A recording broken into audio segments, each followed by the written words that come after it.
Now we've got two outstanding areas in area and volume that we want to look at. One is the cone and the other one is the trapezoidal rule. Up to now we've covered everything, so just a quick run through what we already know.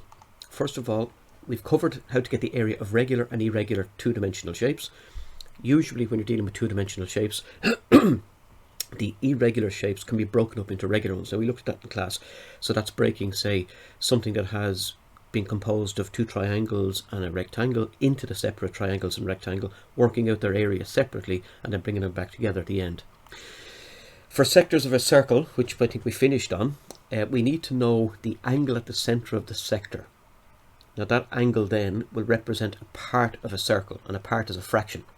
So therefore you take the angle that's given, you put it over 360 degrees, which will then be the fraction of the circle that you're using, and that fraction simply stands in front of the regular circular formulas, whether they're going to be the area of a circle or whether it's going to be the length of the circumference. You just stick that fraction in front, and that then will give you the formulas for the area of a sector and the length of the arc of a sector. Regular solids are cuboids. That can be a cube or it can be a rectangular box. Cylinders, spheres and cones. So we're familiar with these. The one that we're probably least familiar with is the cone, but hopefully after today we'll be able to work with that. And lastly then, a prism is any regular or irregular flat shape with length. So I just have a few over here. You've got a triangular prism, and that means the flat shape is a triangle with length. Here you've got a rectangular prism, so the face is a rectangle with length. Square with length is a cuboid. Then you have a pentagon with length, which is a pentagonal prism, and then you have a hexagon with length, which is a hexagonal prism. So basically the word prism simply means a flat two-dimensional shape that has been given length or depth. And finally then, if we take those shapes and we open them up into their flat pack, so to speak, so we open them up, say we were to open a triangular prism, we would get two triangles and we would get three rectangles. I hope you can see that.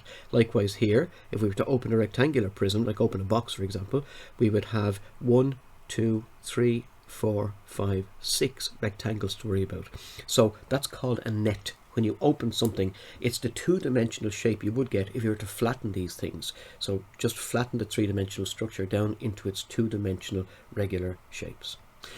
So I want to take a look in the first half of this class today at right circular cones, which we haven't dealt with just yet, but we're going to deal with them now. And there's only two things you need to know about the right circular cone. First of all, it has a circular base. That's why it's called a circular cone. And secondly, it contains a right angle triangle within it. So if we take a look at what it is, there it is. There's a right circular cone. Notice the base is a circle, and inside, you can see it there, is the right angle triangle. Now, because a right circular cone contains a right angle triangle, you can expect to be using the theorem of Pythagoras, which will be very useful if you're asked to work out L, or if you're asked to work out H, or if you're asked to work out R, providing that you're given the other two quantities. The volume of a circular cone you can find in your tables is 1/3 pi r squared h, and I hope you notice that's 1/3 of a cylinder. So in every cylinder there are 3 cones. Put it that way. So it's 1/3 pi r squared h, and the area. Now you've got to be very careful with the area, because if they're talking about the area in the tables they give you pi r l. That's just the curved surface. That's just the surface that's running around out here. Okay, it doesn't contain the disc at the bottom. If they want you to contain the disc at the bottom, they have to call that total surface area. So L here is what we call the slant length. Okay, so area, the curved surface area, is pi by r by L, where L is the slant length on the outside, usually worked out by the theorem of Pythagoras. Again, you see it there, the hypotenuse of the right angle triangle. It's important to remember that A equals pi r L, as I told you already, is only used for the curved surface, which is the outside of the sphere, if it's sitting on its disc on the bottom. If we want to get total surface area, then we have to remember that at the bottom of every single right circular cone there happens to be a disc. So you can see it there. So if I turn it upside down, you can see this orange thing here. That's a disc at the bottom. So therefore the total surface area of a cone is the curved part here plus the disc at the bottom, which means we have to go back to the formula pi r L. So the area here would be pi r L, and the area of the disc here would be pi r squared. So therefore, if you take the total surface area, you just add them together, and that's the formula that you get, pi r L plus pi r squared. Now that's not in the tables, that's something you have to remember yourself. The curved surface of the cone opens out into a sector. So I want you to think about this. If you were to take a scissors, and if you were to cut up this way here and open it out, what you would get would be something like this. All agree?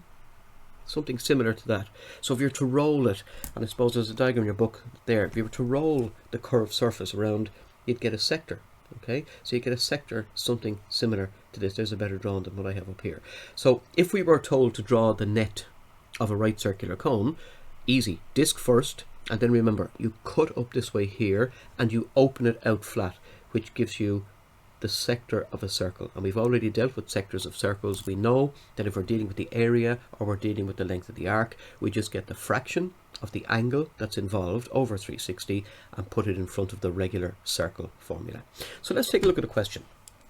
A cylinder of wax of volume 226 2/3 pi centimeters cubed is melted down into two candles, one in the shape of a sphere of radius 4 and the other in the shape of a cone with radius half its height. Now you've got to read these very carefully. So first of all, if there's no diagram given, the first thing I would always do is draw a diagram. So a cylinder of wax, so we draw a cylinder, there it is, and we're told that this cylinder has a volume of 426, so 426 and 2/3 pi. So that's its total volume. And it's melted down into what? Into two candles. What's the first one? One in the shape of a sphere. So again, don't be afraid to draw these things. Of radius 4. Thank you very much. The most important measurement on any circle. So radius 4. And the other then is in the shape of a cone. So do your best to draw whatever way you can draw a cone. Draw it as best you can. Cone. And we're told with a radius half its height. Now this is extremely important, because there's two unknowns, a radius half its height, but you cannot put in two different letters into a formula because then it can't be solved. So the very first thing we've got to do here is write radius and height in terms of the same variable. And you remember, I keep on telling you that algebra is always solved when you have the least number of variables. In fact, algebra is solved when you only have one variable.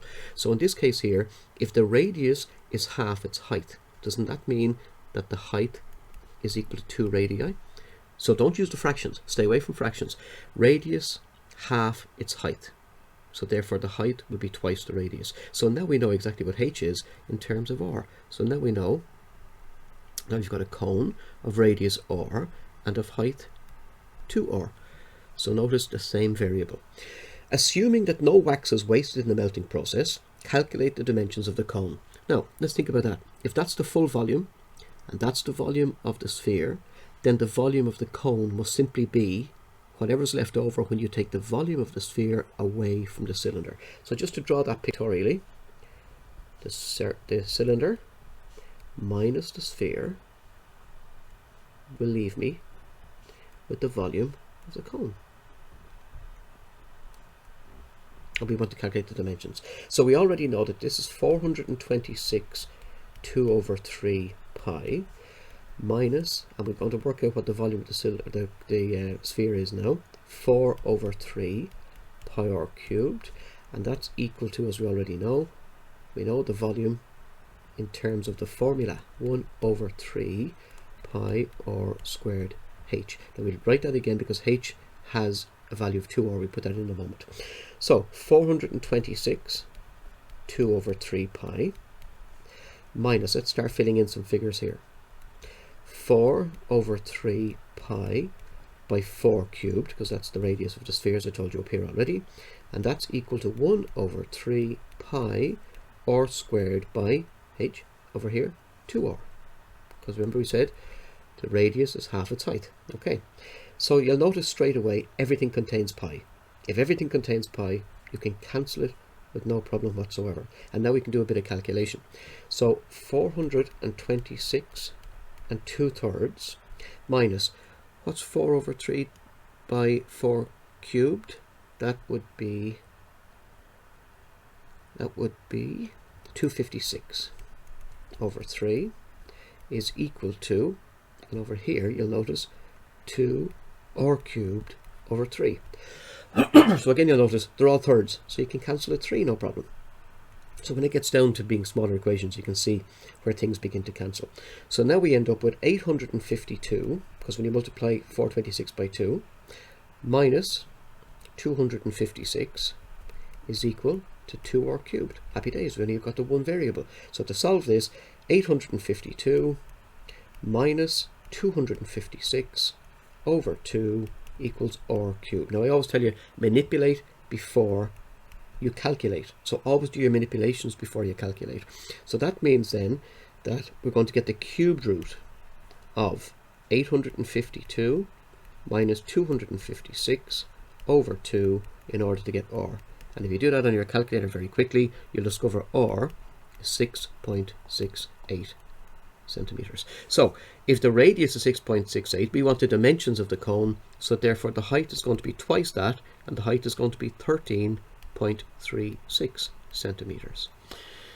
Okay, so a nice little question involving the various different formulas, and you got to listen to the words in which the question, or the way the question is phrased, the key words in the question. Looking for volume, or looking for surface area, or looking for total surface area, and then you just use that as needs be. Okay, another example. And this is extremely important. I like these questions because there's one little thing that people seem to forget, and that is they don't seem to give me the length of the pipe. We'll worry about that in a second. Water flows through a cylindrical pipe at a speed of 10 centimeters per second. The pipe has a diameter of 4. That's no good to me. I don't like diameter of 4. I prefer radius of 2. So you can do that down here if you want to. Just put in your radius and remind yourself that the radius is 2. We're not going to be using 4. How long will it take to pour out 22 litres of water? Okay, so I want to pour out 22 litres. Now, be careful. Centimetres, centimetres, litres. We have to have them all in the same thing. And please remember that 1 litre is 1,000 centimetres cubed. So therefore, 22 litres will be 22,000 centimetres cubed. So therefore, we want to see how long it takes to pour out 22,000 centimetres cubed. Now, we're dealing with pi as 22 over 7, so we have to take it there. We're dealing with a cylindrical pipe. When it's a three-dimensional figure, we're dealing with volume. So therefore, the volume of the cylinder, as you already know, is pi r squared h. Now, the one thing we don't seem to be told, we're told the radius, we're not told the length of the pipe, but we are told that water flows at a speed of 10 centimeters per second. Now, what I'm going to do then is I'm going to take 10 centimeters as the length of my pipe in order to find out how much water flows through in 1 second. See? So when they give you a speed of 10 centimeters per second, that is the length you use in this question per second. So that will tell me what volume of water I'm losing per second, and then if I can figure out how much volume of water is coming out of the pipe per second, I can divide it into 22,000 to work out the number of seconds it takes to get my 22 litres. So we've got 22 over 7. We're told to take pi as 22 over 7, multiplied by the radius squared, which is 2 squared, multiplied by the height, or in this case the length because it's lying down, which is 10. And that's going to give me, what will that give me? 125, if I do this on my calculator, 125.7 centimeters per second. Or cubes per second. Okay, so that's the volume that I get every second. So all I've got to do now is take it up here and divide it into 22,000 to find out the number of seconds it's going to take to get my 22 litres. And if I do that on the calculator, I get 175 seconds. So just watch for those questions where water is flowing, because the length it flows in 1 second is the length of the pipe that we use in that particular question. Okay. Next one, page 101, question 13, and you can do these yourselves in the book if you need to, before you actually look at the solutions here. So the radius of a base of a cylinder is x centimeters, and its height is h. The radius of a sphere is 2x centimeters. The volume of the cylinder and the volume of the sphere are equal. Express h in terms of x. Okay, so listen to that again carefully. The radius of the base of a cylinder. So the first thing I would do is I would draw my shapes. Cylinder. and the radius of its base, we're told, is x. Okay. Then its height is h. Fine. The radius of a sphere, there's your sphere, and again just show that's three-dimensional by doing this. Okay, the radius of the sphere is 2x. The volume of the cylinder and the volume of the sphere are equal. There you go. Express h in terms of x. So that means you got to get h on its own. Okay, well, we're dealing with two 3D shapes. There's nothing we can do here but set the volume formula of the cylinder equal to the volume formula of the sphere. So we've got pi r squared h is equal to 4 over 3 pi r cubed. Now I'm getting them from the tables. They should be in your head, but you can get them from the tables if you look carefully enough. Notice again, pi is on both sides, so you can cancel pi. That's why sometimes it's nice to use pi as a symbol. Now, r squared h, but don't forget r is x. So this becomes x squared h is equal to 4 over 3, and we have 2x to be cubed, because that's the radius from this particular sphere. X squared h is equal to 4 over 3 by 8x cubed when you do that cubing, which will give me h, therefore, is equal to 4, that's 32, oops, that's 32x cubed, 32x cubed over 3x squared, which is 32 over 3x. And that's it. That's the height. 32 over 3x. And it's the height in terms of x. So sometimes these are easy. Play around with the formulas, manipulate your formulas, and if you're not too sure how it's done, go back and look at the chapter on manipulations again. Okay, work example 102, question 17. A closed container consists of a cylinder joined to a cone. The height of the cylinder is 10 and its diameter is 7. Number 1. Calculate the capacity of the cylindrical part in terms of pi. Well, that's easy enough.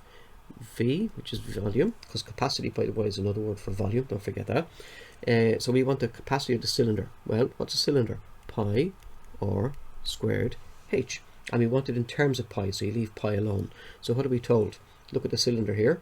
The cylinder has a height of 10 and a diameter of 7. Don't want that. I want a radius of 3.5. That's much better. So that gives me, leave pi alone, by 3.5 squared times 10. Okay. So that becomes 3.5 squared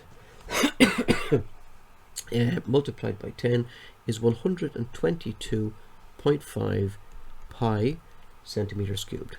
That's just on the calculator. Okay, so that's part 1.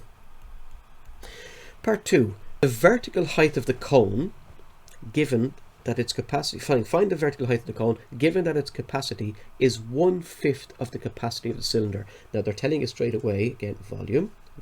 They're telling you that the volume of the cone is 1/5 that of the cylinder. So if that's the volume of the cylinder, the volume of the cone is 1/5 of 122.5 pi, which is 1/5 of 122.5 is 24.5 pi. Okay, so there's the volume of the cone.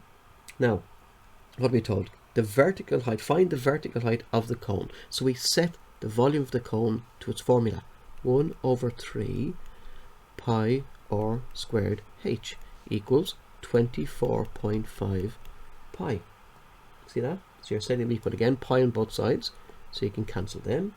And that gives me 1 over 3 by 3.5 squared by the h that I'm looking for is equal to 24.5.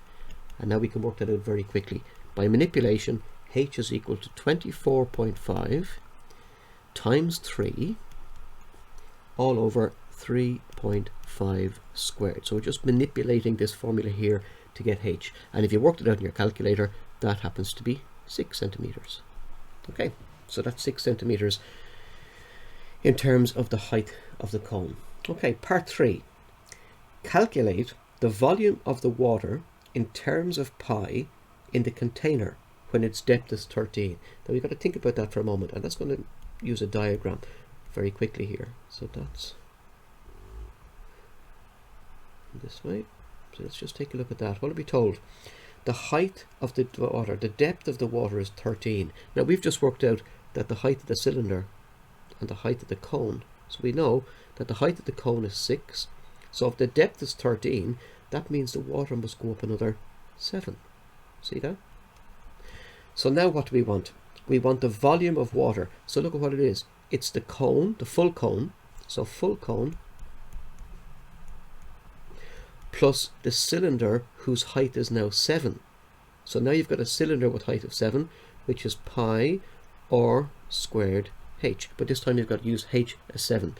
Same radius as before. So radius is still 3.5. So therefore this is going to be, we know the volume of the cone because it's up here. It's a fifth of the cylinder.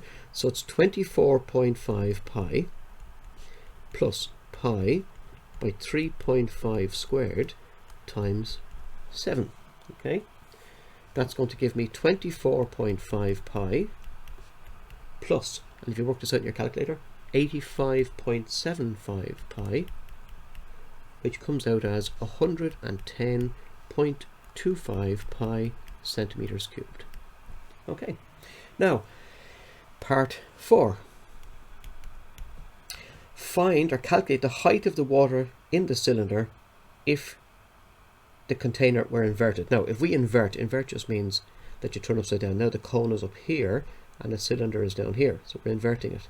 So we're hoping all that volume, the full volume, will simply fall down into this particular cylinder. So this cylinder here will contain the 110.25 pi centimeters cubed of water. So all we've got to do really in this part is take 110.25 pi and set it equal to the formula for the volume of a cylinder, which is pi r squared h, and you'll notice straight away that the pi's disappear. So that's going to give you 110.25 is equal to 3.5 squared times h. So again, manipulate 110.25 over 3.5 squared, and that gives you a height of 9 centimeters. Work that out in your calculator. Okay, part 5. Draw a net of this shape. Now I'm just going to get rid of the text that's here, so you can go back and let yourselves if needs be. I just need more space. So draw a net of this shape. What have we got? We've got a disc at the top. That's fine, so there's your disc. Now a net of a cylinder. I want you to think about this. If I was to cut up here and open it out, what would I get? Yeah, I'd get a rectangle. And I want you to think about this for a moment, because that would be 10, and this part here wraps around the circle, so that would be 2 pi r. That's the circumference. Yeah, so therefore you've got your disc there with 3.5 as a radius. That's fine. You have this part here that when you cut it and open it gives you a rectangle of height 10 and of width 2 pi r, which is the same as here. And then the cone, don't forget, is going to be a sector. So you can do something like this, just to show that you understand exactly what the cone will look like when you open it up. And that's cutting it this way and opening it up. It'll always be a sector. Okay. Part 6. Find to the nearest centimeter the surface area of this container. Well, the surface area, so we're looking for area, so that's going to be pi r squared. That's great. This one here is going to be length by width. And this one here is also the curved surface area. So don't forget that. It's the curved surface area of the cone, which is pi r L. So now I've got a bit of a problem, because I don't know what L is going to be. So I've got to use the right angle triangle that's present inside the cone, with 3.5 as the radius and a height of 6. Yeah, so that's the cone. If you remember back from the previous part, the cone has a height of 6. So I want to work out what its length L is. So L squared is going to be 3.5 squared plus 6 squared. L squared therefore is equal to 393 over 4. That's just calculator work. So L, therefore the slant length, is the square root of 393 over 4, which is equal to 6.95. So now I have everything I need. So pi r squared becomes pi by 3.5 squared. Length by width becomes, you can work this out yourself because we already know what the radius is, it's 3.5. This becomes 3.5, so that's the radius, times 2 times 10, which is going to be 20 times pi. Okay, and lastly then you'll have pi times 3.5 times the length, which you've just worked out here, is 6.95. So when you do that all together, and you do this on your calculator, it says find to the nearest centimetre, so you've got to put pi in as a symbol on your calculator. When you type that into the screen of your calculator, the answer will come out as 334.81 centimetres squared. But because the question asks you for the nearest centimetre, you give the answer back as approximately 335 centimetres squared. Okay. Now, this worked example, I think this is our final one. Page 102, question 22. A solid sphere of radius r is melted down and recast into a cone that has a height 5 times the radius of the sphere. Now, we're dealing with height of the cone and the radius of a sphere. So we've got to be careful here that we distinguish between the two. Find in terms of r the volume of the cone and the surface area of the cone. Well, first of all, let's write up the two formulas we're going to need. The volume of the cone volume, is equal to 1/3 pi r squared h. And then we have the volume of a cylinder, which is pi r squared h. Okay. Now, the volume of the cone and the surface, solid sphere, solid sphere, missed that one, solid sphere, so let's write that one again, solid sphere, so the volume of a sphere is 4/3 pi r cubed, and we've got a volume of a cone, which is 1/3 pi r squared h, so just in case we need them. Now what are we told?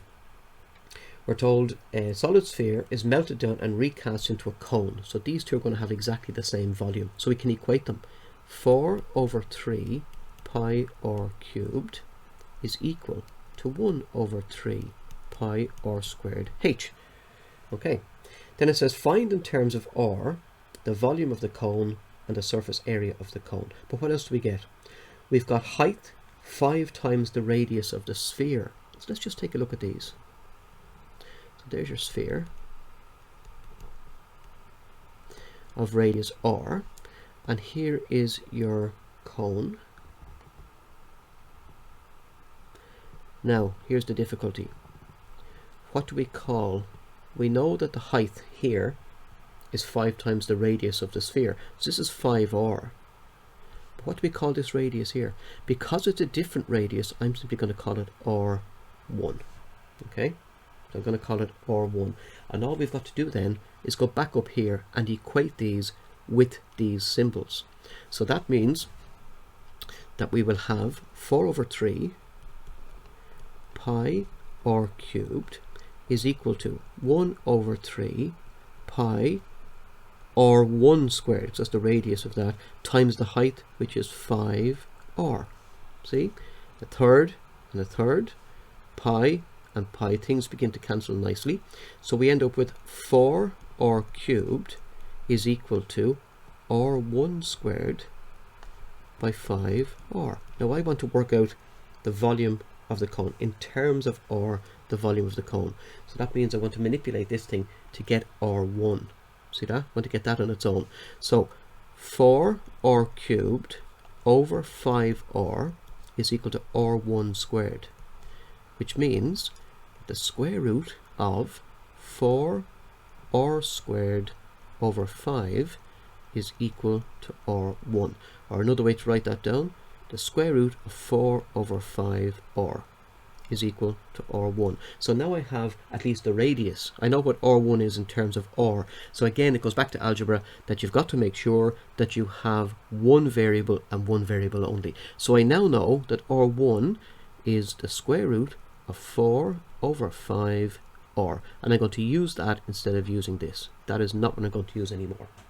Okay, so the volume then, write it down again. It's 1/3 pi r squared h. So all we've got to do now is fill it in as a third times pi times r squared, well that's over here, root 4 over 5r to be squared times the height 5r. And if we work this out, we get a third by pi, square both of these, by 4 over 5r squared. See that? Because you're squaring both of these by 5r. The 5's will cancel, and that will leave you with 4 over 3 pi r cubed. So that's it. Okay, so that's the volume of the cone. Find the surface area of the cone. Now, the surface area of the cone, we're told the cone is solid, so therefore the surface area is equal to the disk at the bottom plus the curved surface area pi r l. So we've got to remember those two. So just fill them in. It's pi times r, which we said is root 4 over 5r squared, plus pi again by the radius, which is root 4 over 5r, times the length. Now, we don't have the length of this thing, so again we've got to engage the theorem of Pythagoras. So we're going to take a right angle triangle like this, apologies, and we do know that the bottom is 4 over 5r, and we know the height is 5 times the radius, and we want to work out L. So L squared equals 25r squared, so square this side, plus square this side, 4 over 5r squared. See that? That gives me L squared on your calculator as 25.8r squared, which means that L itself is the square root of 25.8r. So now I know exactly what L is, so I can bring that up here as the square root of 28.5 times r. Total surface area, there it is, there's the formula. So we want to get the surface area of the cone, so bring it back over here, fill these in, yep, fill these all in, so we end up with 4 over 5, 4 over 5, pi r squared, that's that one, and then here we end up with 4.54 pi r squared. Lovely, so they both come out as r squared, so you can add them together, and that comes out as 5.34 pi r squared, and that's the total surface area. And I suppose because it's solid, it has to be total surface area. Lastly then, part B, the total surface area of the cylinder is P. Okay, so let's start with that. The total surface area of a cylinder. Think of a cylinder. Whoops, it's a hell of a cylinder. It's a squash cylinder. What is there in a cylinder? There are two circles, top and bottom, 2 pi r squareds, and there is this curved surface here, which is nothing more than the height times the circumference of the disc. So 2 pi r h. That's what it's equal to. Okay, so 2 pi r squared, and that's equal to P, we're told. So the total surface area of the cylinder is P. Now what do they want me to do? If the height of the cylinder is twice the radius, so the height is twice the radius. The radius is r, so the height is twice the radius. That's 2r. Okay, so therefore we're going to be taking these and putting them in here. 2 pi r squared plus 2 pi r h, which you said is 2r. Remember again, keep the variables down to the minimum number as possible. That's equal to P. So that's going to give me, if we add these together, 2 pi r squared plus 2 2's are 4 pi r squared. Lovely. That gives me 6 pi r squared is equal to P, which means that r squared is equal to P over 6 pi, and r is equal to the square root of P over 6 pi. Again, manipulations. So express the volume of the cylinder in terms of P. So the volume again is a third pi, sorry, the volume, the volume, where's my little eraser, get rid of all that, pin. Okay, so the volume of the cylinder is pi r squared h. So all I've got to do now is take r as this value here, so it's pi times the square root of p over 6 pi times h, which we already know from up here is 2r. So that becomes, and that's r squared, so that's squared, so that's pi times p over 6 pi times 2r. So if you're going to multiply them, what happens? The pi's are going to cancel. 2 into 2 goes once, 2 into 6 goes 3 times. So what do we end up with? Pi, or PR, over 3 centimeters cubed. Now, you're going to have to go through that a number of times yourselves, but work through them. I'm going to leave you with these questions here. I want you to do those questions, and I'll have the second part of this video lecture up later on the trapezoidal rule, but not before you work your way through these questions on page 100, page 101 and page 102.